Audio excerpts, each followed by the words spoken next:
Stephen Yunty doing the junkyard crawl in rural Vermont with a 1967 Chrysler New Yorker hardtop. Now, the hardtop was the pillarless version of the New Yorker, which could also be had as a sedan, but the hardtop was more expensive and more exclusive because without the B pillars and the fixed door frames, with the windows down, you sort of had the feel of a convertible, sort of open air motoring, whereas the sedan with the fixed B pillar and the fixed window frames was not as airy inside.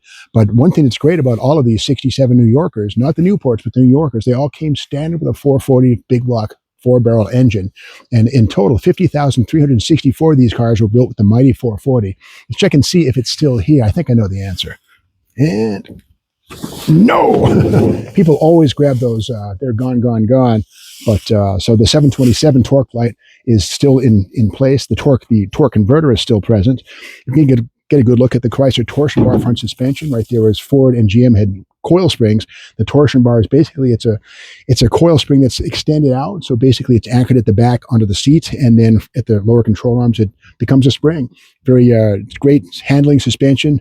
Not as mushy as a coil spring, if I do say so myself. The 727 is a beefy transmission with a B&M full manual shift kit that can handle 600 horsepower with no problem. The 727 is a very, very rugged transmission. Now, these are semi-unitized construction because from the firewall back, the frame and the floors are all welded together. But the front frame, this big metal, steel, iron structure bolts to the bottom of the floor pan.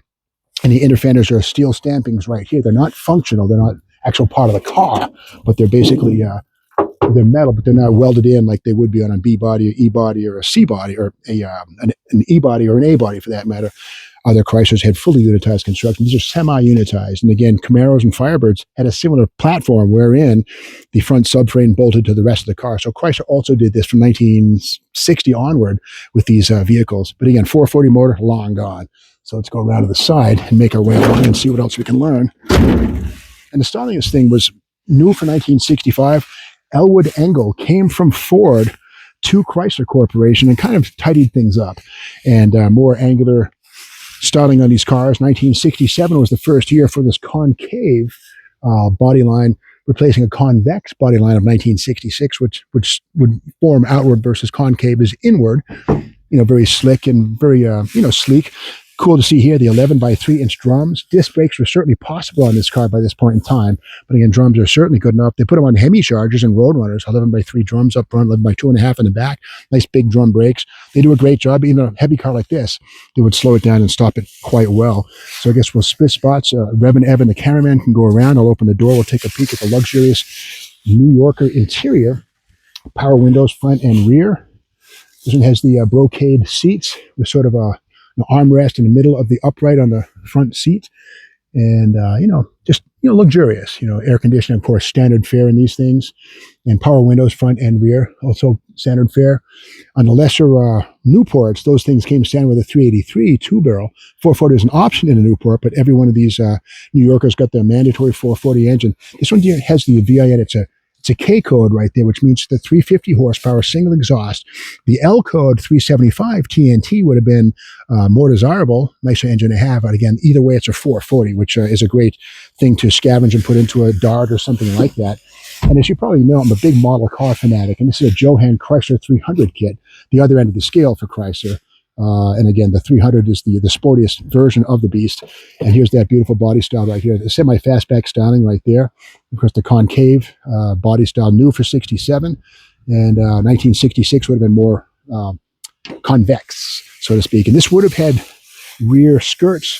They're not in place right now, but you can see the skirts are on the rear speaker shelf right there. But through the window, you can see that's one of the skirts right there. And they're standard fare on these cars. Some people say it looks a little feminine, I guess you might say, with the skirts on it, but it's more luxurious and elegant looking with the skirts on. You can drive it without the skirts, but it looks more kind of redneck, if you will.